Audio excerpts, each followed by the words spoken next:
Wakati vita Mashariki ya Kati ikifika leo hii siku yake ya 18 tangu kuanza mashambuliano baina ya Irani na Israel dhidi ya Marekani, afisa mkuu wa Marekani anayeshughulikia mapambano dhidi ya ugaidi Joe Kent ametangaza kujiuzuru wadhifa wake kutokana na vita dhidi ya nchi hiyo ya Irani. Kent ambaye ni mkurugenzi wa kituo cha kitaifa cha kupambana na ugaidi ya National Counterterrorism Center cha Marekani amesema hawezi kwa dhamira njema kuunga mkono vita vya Irani vinavyoendeshwa na utawala wa rais wa Marekani Donald Trump. Kupitia mitandao ya kijamii, Kent ameeleza kuwa Irani haikuwa tishio la haraka kwa taifa letu na kudai kuwa vita hivyo vilianzishwa kutokana na shinikizo kutoka Israel pamoja na ushawishi wake mkubwa nchini Marekani. Hata hivyo, Seneti ilimthibitisha Joe Kent kama chaguo la Trump kwa nafasi hiyo mwezi Julai mwaka jana 2025. Akimweleza Trump katika barua yake ya kujiuzuru, Kent amesema Irani haikuwa tishio kabisa lolote kwa taifa na ni wazi kwamba nchi hiyo ilianzisha vita kutokana na shinikizo kubwa kutoka Israel na ushawishi wake wenye nguvu kwa Marekani. Ameendelea kusema, ninaunga mkono maadili na sera za kigeni zilizofanya kampeni mwaka 2016, 2020 na hata 2024 ambazo ulizitekeleza katika muhula wako wa kwanza. Hadi Juni 2025 mlielewa kwamba vita vya Mashariki ya Kati vilikuwa mtego ulionasa maishani na maisha ya thamani ya wazalendo wetu wa Marekani na kupunguza utajiri na ustawi wa taifa letu. Kama mkongwe aliyejitolea kupigania mara 11 na kama mume wa Goldstein niliyempoteza mke wangu mpendwa Shannon katika vita vilivyotengenezwa na Israeli, siwezi kuunga mkono kupelekea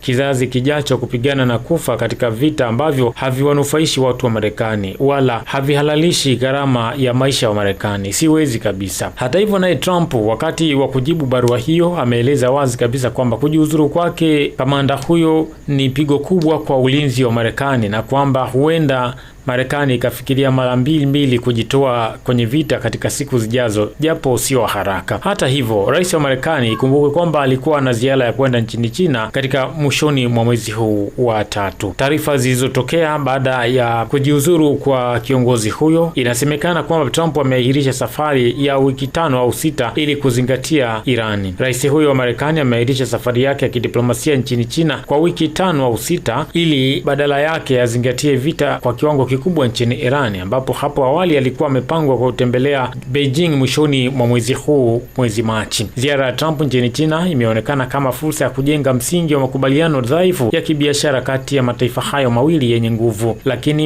imechanganyikiwa katika juhudi za Trump za kutafuta mwisho wa vita nchini Irani. Muda mfupi baada ya kushinikiza China na mataifa mengine kutuma meli za kivita ili kupata ufikiaji wa mafuta Mashariki ya Kati mwishoni mwa wiki, Trump alionyesha mipango yake ya usafiri ilikuwa wazi, ingawa pia alionyesha kwamba Marekani haikuhitaji msaada wowote baada ya kukataliwa na washirika wengine ikiwepo wa NATO ambao wamewaita kuwa ni wajinga zaidi. Katika mahojiano ya Jumapili na The Financial Times ya Uingereza, Trump alisema alitaka kujua kama Beijing ingesaidia kulinda mlango bahari wa Hormuz kabla ya kuondoka kwenda kwenye mkutano wa kilele wa mwishoni mwa Machi. Siku iliyofuata aliwaambia waandishi wa habari kwamba alikuwa ameomba kuahirisha safari hiyo kwa mwezi mmoja kwa sababu ya mahitaji ya kivita. Amesema, nadhani ni muhimu niwe hapa, Trump alisema, na kwamba na hivyo inaweza kuwa kwamba tucheleweshe kidogo, sio sana. Wakati hayo akiwa anaendelea, rais huyo wa Marekani Donald Trump ameyaita mataifa yote ya Ulaya yaliyokataa kupeleka vikosi vyake kwenda kufungua na kulinda mlango bahari wa Hormuz kuwa wamefanya kosa la kipumbavu sana. Amesema kuwa kitendo cha wanachama wa NATO kukataa kwenda kushirikiana naye ni kitendo cha hovyo zaidi kwa kutokea. Na mnukuu, anasema, NATO wamefanya kosa la kipumbavu sana kwa kutunisaidia Marekani kuifungua mlango bahari wa Hormuz. Ilikuwa ni wazi kwamba hatuwahitaji, lakini walipaswa kuwa hapa. Amesema hili lilikuwa jaribio kubwa zaidi kwao. Kwa hiyo nadhani hilo ni jambo baya sana kwa NATO. Amesema kuhusu uamuzi wa kutoiunga mkono Marekani, akiongeza kwamba nimekata tamaa kabisa na NATO wenyewe. Amerudia hata hivyo madai yake kwamba Irani ilikuwa imesalia na mwezi mmoja tu kukamilisha utengenezaji wa silaha ya nyuklia wakati Israeli na Marekani ziliposhambulia Irani mwishoni mwa mwezi Februari, yani Jumamosi ya tarehe 28. Wakati hayo wakiwa naendelea, leo hii mashambulizi ya roketi na ndege zisizo na rubani kwenye ubalozi wa Marekani na kituo cha kidiplomasia nchini Iraki yameanza tena kwa mara nyingine baada ya asubuhi mapema kushambuliana baina ya pande hizo mbili. Mashambulizi kwenye ubalozi huyo yalisababisha ving'ora na mlipuko pia ulisikika karibu na eneo hilo. Angalau ndege 3 zisizo na rubani pia zililenga kituo cha kidiplomasia cha Marekani karibu na uwanja wa ndege wa kimataifa wa Baghdad, zikiwasha mifumo ya ulinzi wa anga yani SIRAM. Hata hivyo bado hakukuwa na ripoti za haraka zaidi za majeruhi au uharibifu mkubwa uliofanyika. Nako nchini Irani, waziri wa mambo ya nje wa Iran Abbas Araghchi amewaomba serikali za kigeni hasa zile za majirani kuweka wazi misimamo yao kuhusu vita vya Marekani na Israel dhidi ya Irani. Amesema maelfu ya raia wa Irani wameuawa katika mashambulizi ya mabomu ya Israel na Marekani, wakiwemo zaidi ya watoto 200. Araghchi amesema katika chapisho lake kwenye mtandao wa X,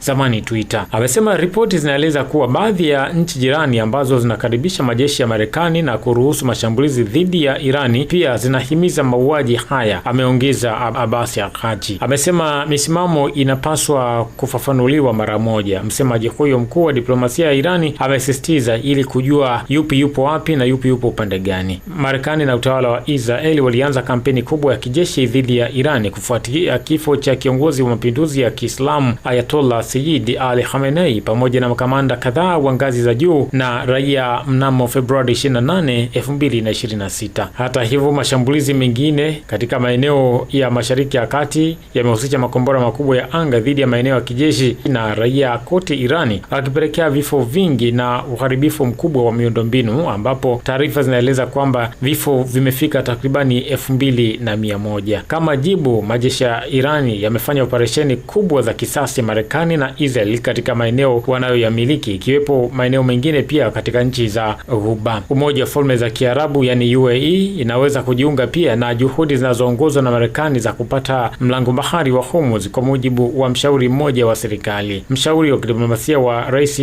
wa UAE Anwar Gadash amesema nchi yake inaweza kujiunga na juhudi za kimataifa zinazoongozwa na Marekani ili kuhakikisha usalama wa mlango bahari wa Hormuz. Akizungumza katika tukio la mtandaoni lililoandaliwa na shirika la mawazo la Marekani la Baraza Mahusiano la Kigeni CFR, Gadash amesema kwamba nchi hiyo Umoja wa Falme za Kiarabu kwa sasa haina mazungumzo ya kina na Irani kwa namna yoyote ile. Hata hivyo, maoni yake amekuja huku ukiwa na wasiwasi unaoongezeka kuhusu usalama wa meli kupita mlango bahari wa Hormuz ambao mpaka hivi sasa bado haujapata ufumbuzi licha ya baadhi ya nchi kukataa.